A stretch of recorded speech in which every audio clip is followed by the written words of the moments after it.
de disputa dentro desse processo, que hoje muita gente critica, né, a Marinha por proibir que essas universidades e museus e, digamos, capital econômico estrangeiro possam vir fazer a exploração desses sítios arqueológicos submersos, porque eles vão acontecer semelhante ao que aconteceu lá na Grécia, né? Que levou o Lord Elgin, né? Que vendeu os mármores do Parthenon para o British Museum e ficou a ver navios. A gente já teve aí os mantos tupinambás que foram levados e corre risco de perder também nosso patrimônio histórico diante disso. Então, o que a gente tem que ter é investimento para que a gente possa reexplorar esse mecanismo da nossa história. Foi só mais um adendo, vamos voltar para a antiguidade clássica aqui, senão a gente não termina o nosso campo, né? Então, a atuação acabou por sofrer duros golpes, né, com o massacre entre 465 e 464, né, no qual Simon estava atuando, os colonos da Cleurúquia em Trabesco, numa revolta dos Tácios. Simon só consegue reconquistar o lugar 2 anos após o cerco e ele foi acusado, né, de se envolver com os inimigos nesse processo, né? Os reveses foram aproveitados pelos seus adversários, entre eles se destacam Efíaltes, eleito estratego, né, nesse período, e Péricles, que se juntou com Efíalte contra Simon, né, acusando Simon de traição. Em 462, apesar da oposição dos partidários, né, da Itareia, liderada ali por Efíalte, dos democratas, Simon parte para um contingente de 4.000 hoplitas para auxiliar Esparta, que se encontrava, né, com uma revolta de iliotas. Pretendo estar trabalhando aí nessas duas aulas para frente um pouquinho sobre Esparta, né, que a gente não teve oportunidade de falar, para a gente conhecer aqui, antes de falar da Guerra do Peloponeso, desse contexto de como Esparta era formada, para a gente ter uma boa visão aí do conflito envolvendo Atenas e Esparta. E, segundo Plutarco, Efíaltes, né, Plutarco, Vida de Simon, tá? Na assembleia que discutiu o envio de apoio militar para Esparta, justifica a sua oposição, alegando que os atenienses não deveriam ajudar uma cidade que era rival. E, ao chegar em Esparta, a força ateniense é acolhida com desconfiança e, consequentemente, devolvida para Atenas. Esse fato é usado pelos grupos contrários a Simon, no caso Efíaltes e Péricles, para demonstrar junto à Eclésia que Simon não havia tido razão para tentar apoiar militarmente Esparta e apontando como se fosse uma ofensa, né? Devolver esse grupo que tem sido empregado.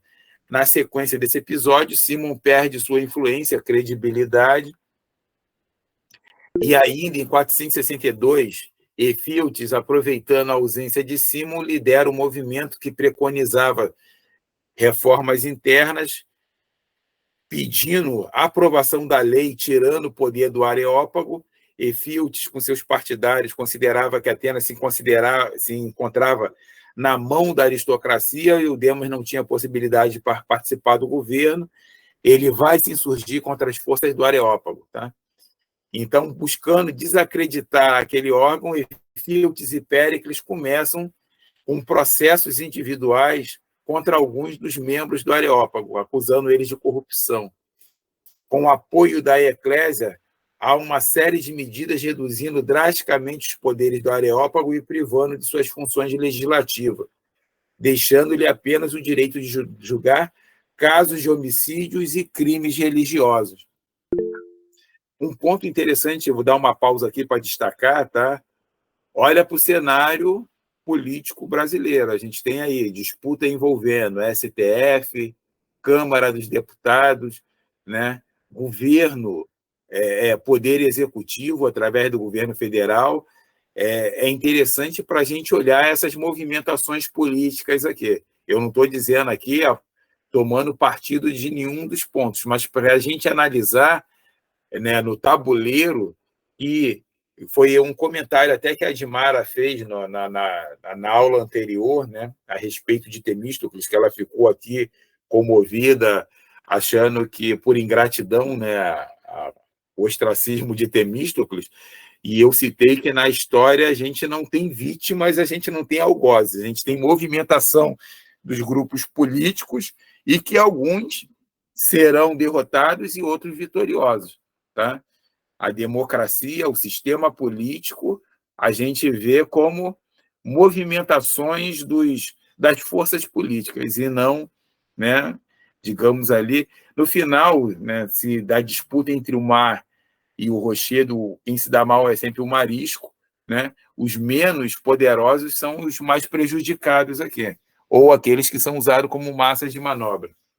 Então, todos os outros poderes foram transferidos para a Eclésia, tirando do Areópago, né?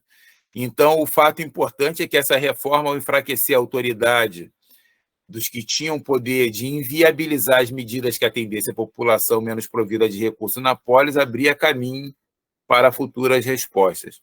Então, a gente vê aqui, ó, a Ostracar, né, com o nome de Simon, né? Está bem escrito ali no grego, para que a gente possa visualizar. Pode falar que ele levantou a mão. Mestre, não entendi bem essa ligação de Simon com a cidade de Esparta. Qual era o interesse?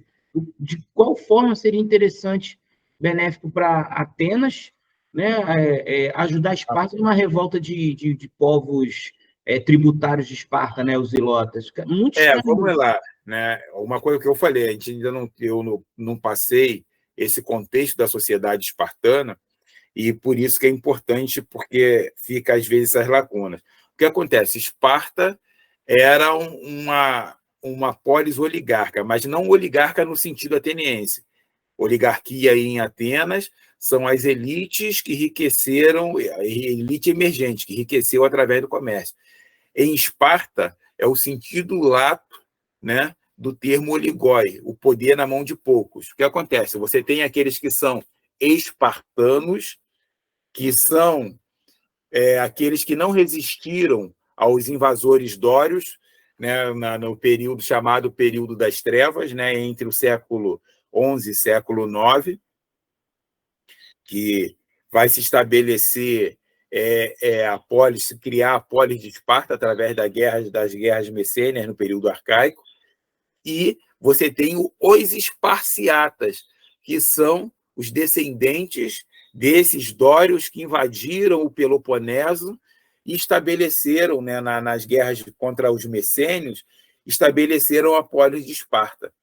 E esses esparciatas, né, todos eles ganham um cleros, né, quando casam, é um grupo reduzido que vai criar a gerusia. A gente vai falar de cada uma dessas instituições nas próximas aulas. E o que acontece? Você tem os messênios que resistiram a essa invasão, foram tornados, né, escravos, foram tornados ilotas. E é um número extensa, infinitamente maior do que esses esparciatas e esses espartanos, tá? E a todo instante há revoltas de escravos em Esparta, né, de ilotas em escravos contra esse grupo.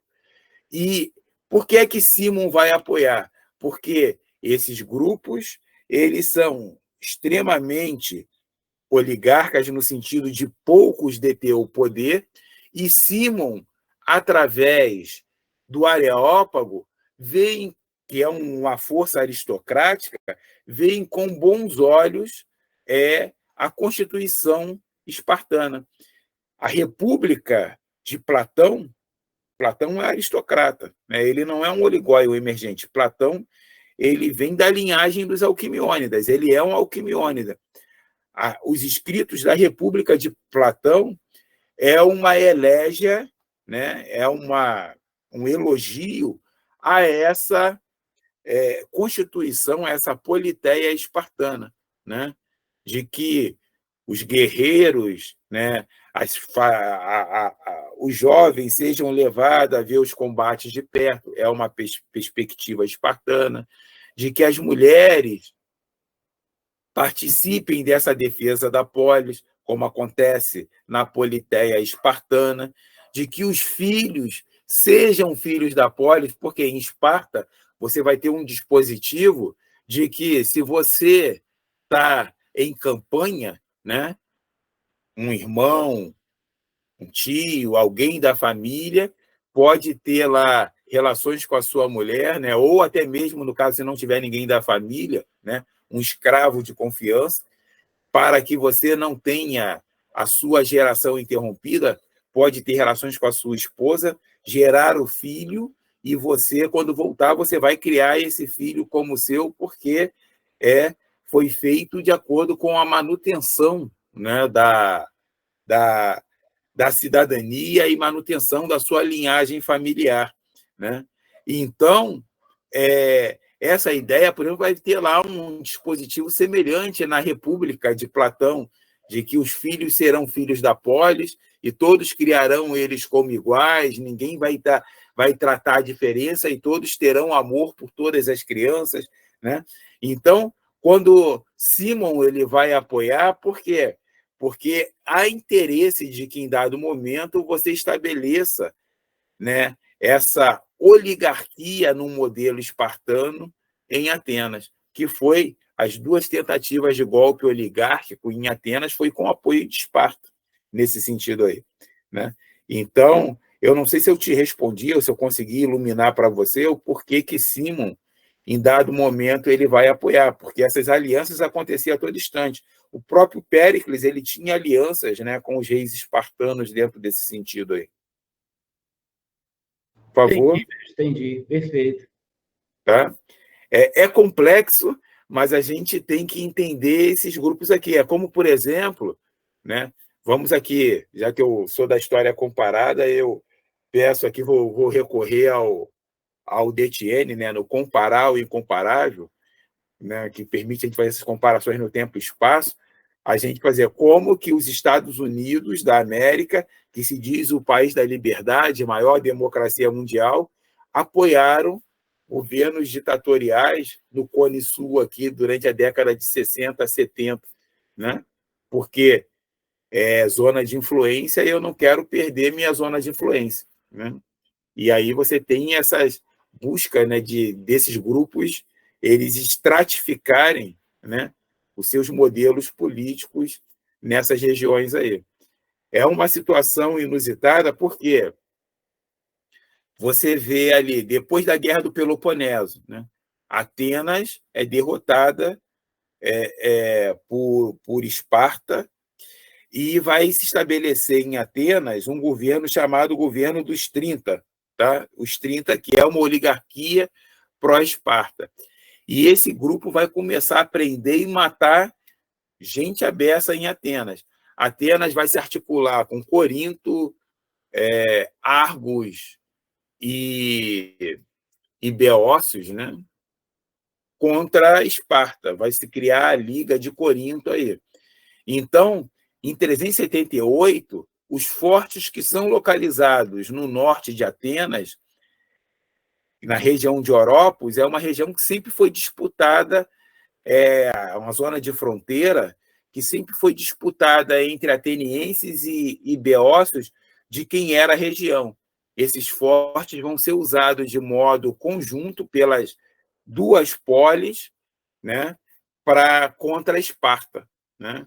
Então, isso vai estar configurado lá numa obra do Josiah Ober, né, que é Fortress of Attica, né, de 404 a 322, mostrando como a Ática ela vai ser usada, né, numa linha de defesa contra o inimigo comum, que esses fortes que estão localizados na fronteira, eles são usados como ponto unificador de grupos que são inimigos contra um inimigo comum.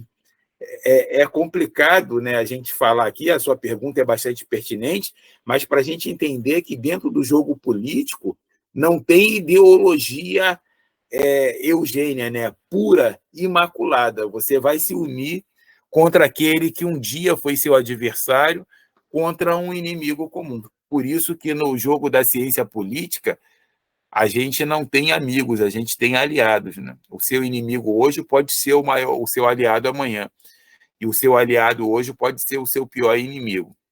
Então, é por isso que dentro aqui, quando a gente está falando, né, de política externa, a gente não pode comprar, digamos ali, o discurso de um alinhamento cego, né? O alinhamento ele tem que se dar dentro de um determinado período, de uma determinada linha, porque nos serve num dado momento, mas amanhã pode não servir mais. Então, não adianta bater palma, porque eu quero que o fulano, no governo X lá, ele seja eleito. Ele pode ser interessante dentro da política externa, né? Ele ser eleito num dado momento, mas você não vai fechar os olhos e dar uma aliança cega a ele, porque ele pode se tornar o seu inimigo amanhã. Tem que saber fazer esse jogo. E eu acho que Péricles, né, dentro que a gente já está falando de Péricles aqui, a questão da democracia e cidadania, ele era alguém que sabia fazer muito bem isso. Ele apoiava, igual ali, no dado momento ele vai se alinhar com Efíaltes.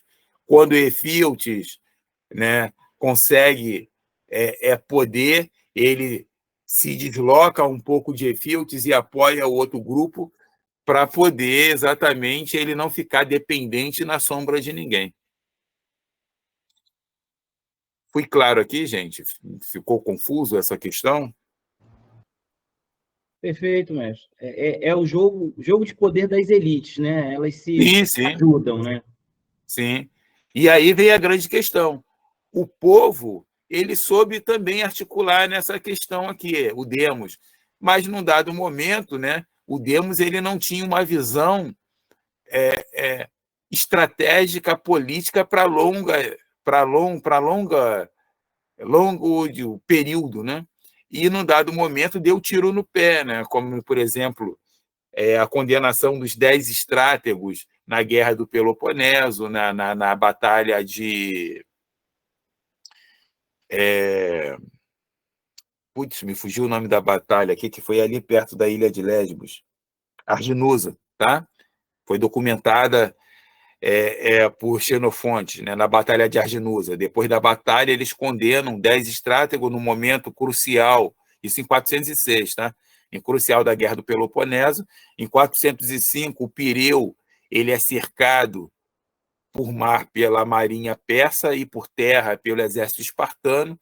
Depois de um ano de cerco, Atenas sem abastecimento, a população passando fome, ela é obrigada a se render em 404. Né? Então, para vocês verem aqui como a falta de visão política acaba também causando problema, mas o Demos ele também articulava. O problema é que o Demos, ele não, ao contrário da elite, que estudava e conseguia visualizar esse jogo, o Demos ele não conseguia visualizar, e às vezes ele era, né, cooptado, ele era garfado aí por essas elites.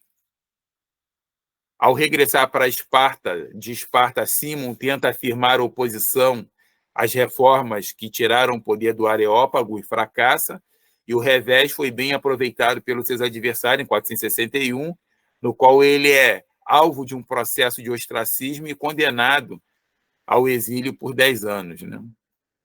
A reforma levada a cabo por Efíaltes e pelos seus pares foi consolidada. Efíaltes ele desafiou grupos poderosos em Atenas e, apesar de ter o apoio do Demos, ele vai ser assassinado em 461. E quem é que lucrou mais aí com o ostracismo de Símon e a morte de Efíaltes foi Péricles, né? E ele, digamos ali, fica como uma grande figura, aquele que conseguiu estabilizar. Isso aqui é uma questão interessante também para a gente analisar no nosso jogo político contemporâneo, tá?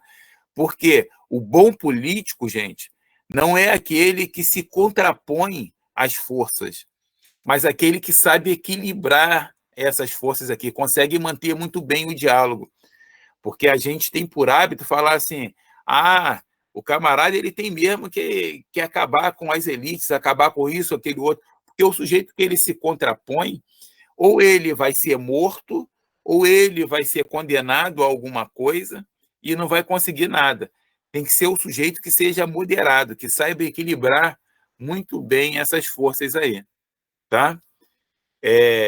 Aristóteles, na Constituição de Atenas, vai apontar que em 451 é o período da regência sob a égide de Péricles e o poder do demos, da Assembleia, vai aumentar cada vez mais. Péricles vai estruturar o seu projeto de poder a partir do apoio do povo. Então, ele deu grande estímulo à cidade para aumentar a sua frota marítima, né, a sua força através do mar, o seu poder marítimo, que era da onde a multidão, os hoi polloi, né, os muitos, eles tiravam o seu sustento e tinham o seu prestígio, e, através disso, a audácia de chamar para si cada vez mais a participação na vida política. Por isso, Péricles vai ser chamado aí, né, como uma democracia radical, porque era a força das assembleias. Talvez, se Péricles não morresse, né, como eu falei aqui, se não tem em si na história, né, mas se ele não morresse no segundo período da guerra, não sei por quanto tempo ele sustentaria, né, essa habilidade aí dentro da Assembleia Ateniense. A oração fúnebre, né, ela é narrada, Temístocles, né, é Tucídides que coloca o discurso de Péricles ali, né? A gente não sabe ao certo qual foi o discurso de Péricles, mas Tucídides, ele, embora fosse adversário em dados momentos de Péricles, ele era da mesma hetaireia, né? Então ele era um partidário de Péricles.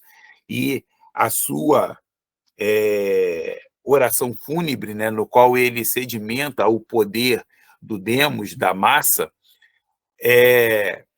ele é constituído ali pelo discurso de Temístocles, né, do que a sua hetaireia via. Então, vê que Péricles ele não estava sozinho, né, articulando aqui. Ele era, digamos ali, a ponta da lança desse grupo político. Então, ele vai estar ali apontando, né? Nossa Politeia não copia as leis dos estados vizinhos, fazendo uma alusão a Esparta, né, que era uma força oligarca com diarquia, né, 2 reis. Somos nós que servimos mais como modelo para os outros que somos imitadores. Chama-se democracia porque não são os poucos, mas os muitos que governam. Se consultamos nossas leis, elas prescrevem uma justiça igual para todos, a despeito de suas diferenças individuais, no qual os diz respeito à estrutura social, à evolução, à vida pública, se deve à reputação pela capacidade e não se permite a considerações classistas que interfiram em méritos e nem a pobreza. E nem a pobreza é impedimento se um homem é capaz de servir ao Estado, ele não é impedido pela obscuridade da sua condição. Por quê? Na democracia ateniense, as magistraturas eram sorteadas, né? Magistraturas menores, mas a magistratura de arconte, tesoureiro e estratego, ela deveria ser votada, porque você deveria ter méritos para ocupá-la. Aqui a gente tem, né, Péricles discursando na Ágora, né? Alguém quer comentar alguma questão, gente? Vamos lá, são 9h42, a gente finalizou a nossa exposição. Eu queria aqui ouvir de vocês um pouquinho. Por favor. Esse demos que o Péricles ele vai dar poder, assim, já é um demos, digamos assim, filtrado ali pelas aquelas questões censitárias, digamos assim, né? Para que é esse, né? É esse. Sim.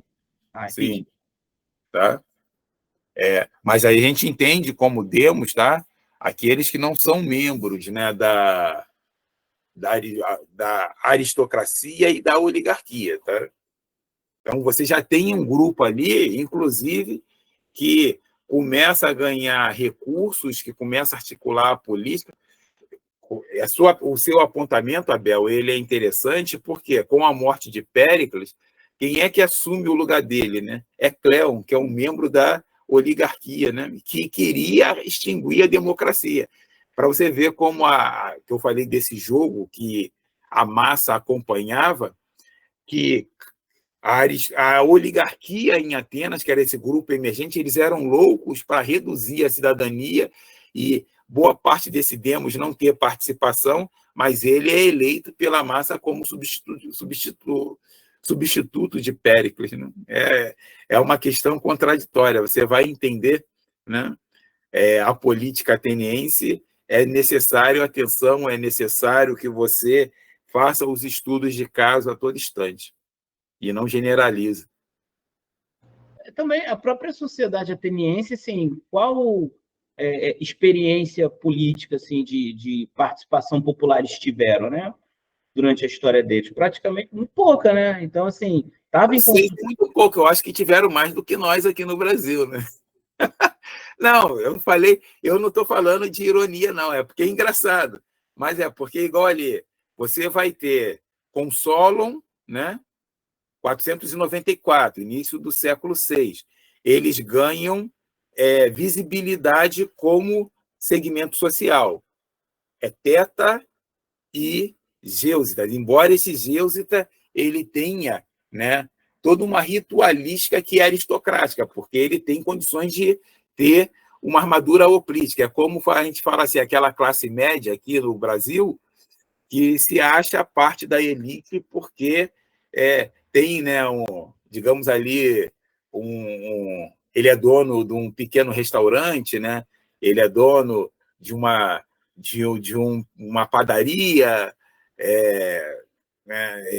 tem uma pequena propriedade ali que dá um sustento a ele. Aí ele fala, eu não sou povão porque eu tenho um carro na garagem aqui, eu posso pagar uma escola razoável para o meu filho, né? Consigo viajar uma vez no ano, então o cara acha que não é povo por conta disso. Né? Só em linha geral para a gente colocando. Mas esse Zeus ele está nesse segmento aí, se a gente fosse colocar aqui. E o Teta é o sujeito que está todo dia ali, saindo do batente, pegando o trem lotado ali, o ramal Japeri. Para quem não é do Rio aqui, não vai entender o que eu estou falando, né? O ramal Japeri. O sujeito demora horas até chegar ao centro da cidade. Mas você vê ali em Solon, eles ganham essa notoriedade de, olha, como grupo social. Vão, posteriormente, apoiar para que Pisístrato esteja no poder, para que contra essa elite. E aí vão apoiar Clístenes, né, na criação da democracia, tirando os quatro filobasileus que controlam as 4 tribos, né, de Atenas em 10, criando a questão geográfica. Então, eu não vou depender mais do filobasileu, que é chefe da tribo da Frátria, para que eu tenha cidadania. Mas sim, se eu nasci, sou filho de pai e mãe ateniense, eu nasci no Demos X, né? Então, não vou nem falar pai e mãe ateniense nesse dado momento, mas eu sou filho de pai ateniense. Eu nasci no Demos X de Atenas, eu sou cidadão. Você nasceu no Brasil, né? Você é brasileiro. Não importa quem é meu pai e minha mãe, a gente bota na cidadania assim. Posteriormente, com Temístocles, eles vão ganhar força política porque eles vão se tornar guerreiros, né, marinheiros. A guerra e a política são questões par e passos, e vão começar a influenciar nesse poder de decisão de forma direta. Então, eles tiveram aí 494, 590, 100 anos, 100 e poucos anos, quase 200 anos de participação política nessa brincadeira aí, né? Com Péricles ali já são 150 anos de votando. A gente aqui teve o quê? Há pouco tempo atrás, votava quem tinha propriedade, sabia ler e escrever. Né? Só com Getúlio Vargas aí que a gente vai começar a ter maior participação do povo. Quer dizer, a gente tem menos de 100 anos. Logo depois, a gente tem uma ditadura civil-militar em menos de 30 anos de participação política, em 60 e pouco, uma ditadura civil-militar, sem falar que com com Getúlio a gente já também teve um período ditatorial, né? Então, e 20 anos sem essa participação política em grande escala. Aí você tem uma abertura na década de 80, 40 anos de participação política com essas oscilações a todo instante aí, né? De que as oligarquias, as grandes oligarquias, né, lotiam o país. Você tem aí os Sarneys, os Calheiros e os Collor no Nordeste aí controlando, os Magalhães ali, né, controlando a política no Nordeste. A gente vai ter os Barbalhos e outros grupos no Norte. A gente tem Vasconcelos.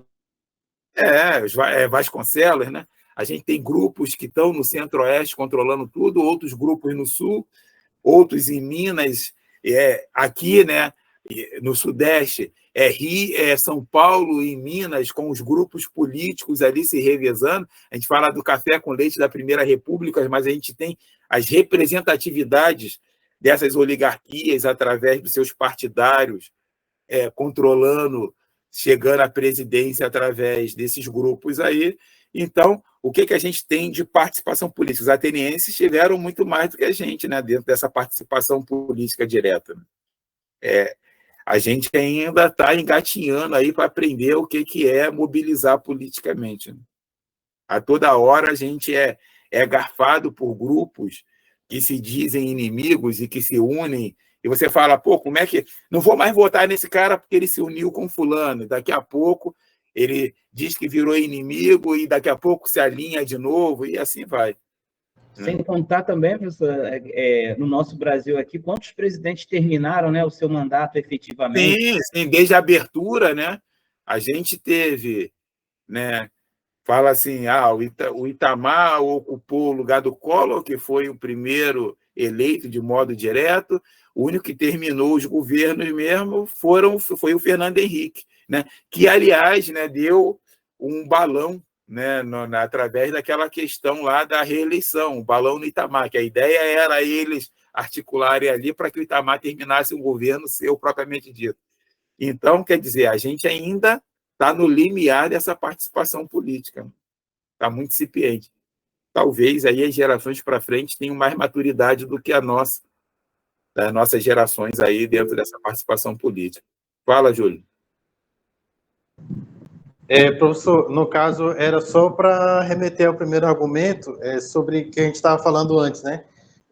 O quanto a gente foi influenciado nauticamente, né? Já que o senhor é um especialista nessa área, né? Eu gosto, né? O nosso litoral ele foi colonizado a partir da nautocracia, digamos assim, Sim. Né? Se é que eu posso utilizar esse termo, né? Pode. Eu estou correndo esse risco aí de estar fazendo uma comparação aí um pouco diferente. E falando aqui da parte mais norte, por exemplo, regiões como o Amazonas, você só chega se for por barco. Sim. Então, aí aumenta mais ainda, não só aqui no Maranhão, o exemplo que eu dei no Maranhão, de que você precisa dos nativos para lhe conduzir dentro do rio, né? Então, tem várias notícias, melhor dizendo assim, ou a própria história relata isso, de expedições que se perderam tentando chegar em regiões do Amazonas e do Pará. Mas, enfim... E vou aproveitar, Júlio, que você falou, né, esse movimento através de barco nessas regiões norte, boa parte do Nordeste, né, ali o São Francisco, nas partes navegáveis, ainda assim não se desenvolve os meios aquaviários, né, para que você possa desenvolver as localidades em que nas cidades ribeirinhas que esses barcos param, né, continua deixando desgastado ali, muitas vezes pobres, né? Eu lembro uma vez que eu fui dar um curso, foi lá em Penedo, em Alagoas, né, para a Delegacia Fluvial da Marinha, e eles nos levaram ainda para visitar a Foz do Rio São Francisco e tal, e eu lembro que a gente foi, né, inclusive fazendo a própria vistoria, não foi nem numa embarcação da Marinha, foi numa balsa daquelas, né, que leva turistas mesmo, né?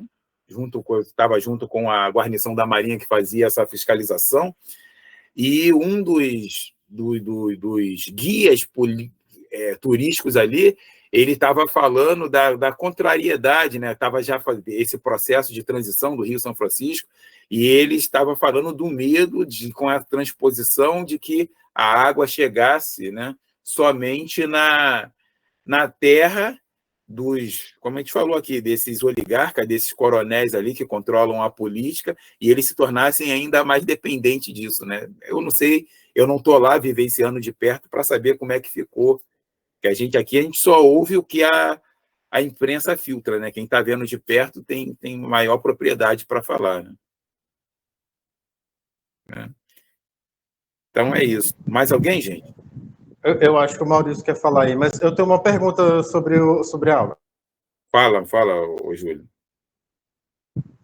Na verdade, o que eu queria lhe perguntar é o seguinte: como que isso mais tarde vai se refletir na política na Grécia? Porque você tem a questão da helenização, ela expandiu muito as fronteiras de Roma, né? Ou de Grécia, inclusive para dentro de Roma, né? Digamos assim, né? E como que ficou essa política grega nesse aspecto? É mais uma questão de curiosidade, eu não tenho nenhuma leitura sobre isso mesmo. Não, é uma questão... você está falando aqui de expansão de fronteiras, né? Essa ideia da helenização, a gente vai chegar lá, vai discutir com mais calma, mas ela vai se dar, né, para a concepção oriental, que é uma questão interessante que, como eu falei, o iluminismo, né, ele criou essa concepção de um Oriente afastado desse Ocidente, que o Walter Burkert, na obra Orientalis em Teoria, né, Teoria Orientalizante, ele vai estar apontando que o Oriente e o Ocidente, ele não tinha... Ele só vai, a ideia de Oriente só vai fazer parte do vocabulário ocidental a partir das Cruzadas, né? O Iluminismo ele cria essa divisão, e que ele vai falar, inclusive, de médicos, né? Sacerdotes que vinham do Oriente para a Grécia, eram chamados aí de médicos migrantes, né? Mas eram, sobretudo, xamãs, né? O sujeito que mexia com a magia, mas que sabia usar ervas, sabia usar uma série de elementos, chamados de médicos do sagrado, ou médicos migrantes, artesãos do sagrado. Vai se dar para leste, e para, como falou, a região da Magna Grécia, você tem ali a Sicília, né, ocupada por uma população heterogênea, que envolve gregos, né, a região sul ali da Magna Grécia, onde é a atual Itália, ocupada por gregos e populações latinas, óscuros, etruscos, né, latinos, um grupo heterogêneo, e mais ao norte você tem muito mais essa influência latina e etrusca. Roma, ela vai se expandir de modo tardio, principalmente na Era Clássica. Tá? Você vai ter o fim da realeza etrusca, né? Você deve ter estudado isso aí com Roma, aí no módulo de Roma. O fim da realeza etrusca já aos pés ali da Era Clássica, praticamente, com a 509, né? Início do século VI, é que você vai fundar a República Romana, então Roma vai começar a se expandir a partir dali. Então, nesse primeiro momento, nessa fronteira para o norte, os gregos eles vão ter contatos, mas não vão ocupar de modo sistemático. A ideia da helenização, que vai se dar a partir com Filipe II, que ele acaba morrendo e Alexandre o Grande leva o projeto à frente, né, em 423, vai se dar, digamos, de maneira sistemática dentro desse processo de fragmentação desse poder ateniense e espartano, né? Na medida que esse eixo ele começa a se fragmentar, né? Esse eixo de poder começa a se fragmentar, perder essa força, que vai ter Beócia, Macedônia, né? Que vão começar a se expandir. Aqueles que são considerados, né, semi-gregos, né, ou semi-bárbaros, vão ganhar notoriedade e vão expandir para ter o apoio desse grupo aí, falando que nós vamos tomar, então, aqueles que a gente considera bárbaros, né? E os romanos, eles aperfeiçoaram isso, né, com a ideia de romanização, a concepção do direito, a ideia de cidadania. Tem bastante historiografia, se você quiser explorar essas questões. A princípio, eu te recomendo ler Arnaldo Momigliano, né, Os Limites da Helenização. É uma obra interessante para que você compreenda essa questão que eu te coloquei aqui, dessas zonas de fronteiras que estão localizadas a norte e a parte oriental, né, no leste. Fala, Maurício. Mestre, tudo bem? Na paz. Ninguém mencionou, mas notamos que você deixou o bigode crescer, mestre. Pois é, né? Não, professor, o senhor é meu orientador e eu estou em falta contigo. É porque eu estou entregando uma dissertação até dia 30, próximo. Tudo bem. A E aí gente vai chegar. Só não demora muito, porque daqui a pouco vocês estão em setembro, tem o fórum aí vai ser, não vou poder fazer muito por você vai ser entregue aos lobos aí. Depois, assim que passar o dia 30, eu entro em contato. Tá bom? Obrigado. Tá bom, então. Fica na paz aí, tá bom? Mais alguém, gente? Eu gostei da imagem aí, o cérebro aí colorido do lado, né? E um do outro aqui. Se virar prefiro de baixo para cima, já que eu sou canhoto aqui, né? Não, canhoto usa mais a parte direita, então deixa Cuidado, assim, professor, tome cuidado para o senhor não chegar na Idade Média, senão eles vão botar fogo no senhor. Pois é, isso aí foi um problema, que minha mãe, quando era criança, minha mãe me obrigava a querer usar a mão direita, então tem algumas habilidades que eu faço melhor com a mão direita, outras com a mão esquerda, ficou esse pensamento aí de que esse camarada vai ser do mal, vai ser tomado pelo demônio. Ainda bem que o senhor não chegou nessa fase histórica aí, não, mas é brincadeira, mas hoje a gente ri, mas o negócio era sério naquela época, né? Era sério, né? Vamos lá, minha gente, mais alguém? Bom, se não tiver perguntas, tá? Eu quero mais uma vez agradecer a oportunidade da gente estar junto aqui. Hoje, essa aula eu faria lá da UERJ, mas devido à instabilidade lá no campus, eu fiz da minha residência, né? Mas a maioria do grupo ele tem acompanhado aqui do modo virtual, a gente não teve prejuízo, digamos aqui, sobre a efetividade do nosso debate, tá? A todos eu desejo aí um final de semana, eu vou procurar colocar alguns elementos aqui, de acordo com a solicitação de vocês, alguns textos aí sobre cidadania, já que há pessoas no grupo interessado em analisar isso com um pouquinho mais de cuidado, tá? E vou estar mandando aí a nota de vocês, tá bom? Meu abraço fraterno e até segunda, minha gente. O bigode aí foi para